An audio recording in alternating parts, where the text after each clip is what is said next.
Welcome back to my channel house of taste. House of ടേസ്റ്റിൽ ഇന്ന് ഞാൻ തയ്യാറാക്കാൻ പോകുന്നത് ചില്ലി ബീഫും ന്യൂഡിൽസും ആണ്.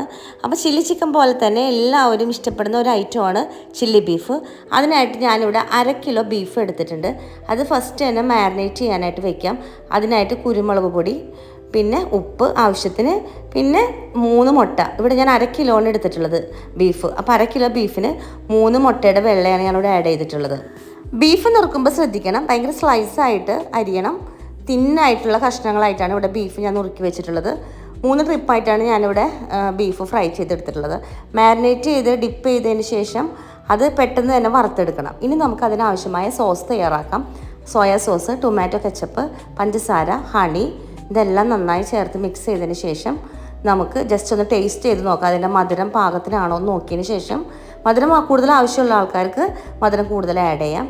ഇനി ഇഞ്ചി, പച്ചമുളക്, പഴുത്ത മുളക്, അതായത് പച്ചമുളക് തന്നെ പഴുത്തതുണ്ടല്ലോ, അതെടുത്തിട്ടുണ്ട്.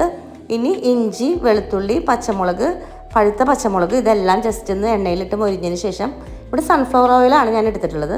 സവോള ആഡ് ചെയ്യുക. ജസ്റ്റ് ഒന്ന് സവോള ഇട്ടിട്ട് ജസ്റ്റ് ഒന്ന് ഇളക്കിയതിന് ശേഷം, സോട്ട് ചെയ്തതിന് ശേഷം നമുക്ക് സവോള കോരി മാറ്റാം.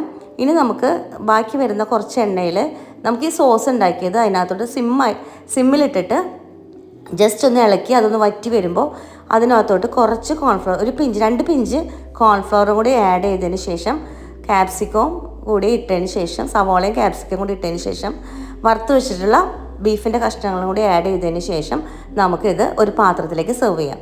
നെക്സ്റ്റ് ഞാൻ ചെയ്യാൻ പോകുന്നത് മാഗി നൂഡിൽസാണ്. നൂഡിൽസ് തയ്യാറാക്കുമ്പോൾ പ്രത്യേകം ശ്രദ്ധിക്കണം.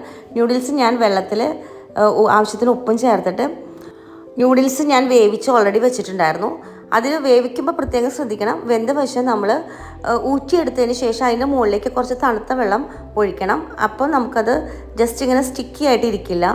അങ്ങനെ മാറ്റി വെച്ചിട്ടുള്ള നൂഡിൽസ് ഇഞ്ചി, വെളുത്തുള്ളി, പച്ചമുളകിന് മൊരിഞ്ഞ് വരുമ്പോൾ കുറച്ച് സോയാ സോസും കൂടി ഒഴിച്ചതിന് ശേഷം ഈ നൂഡിൽസ് അതിനകത്തോട്ടിട്ട് നന്നായിട്ട് മിക്സ് ചെയ്യുക. ഞാനിവിടെ ഇരുമ്പിൻ്റെ ചട്ടിയാണ് യൂസ് ചെയ്തിട്ടുള്ളത്.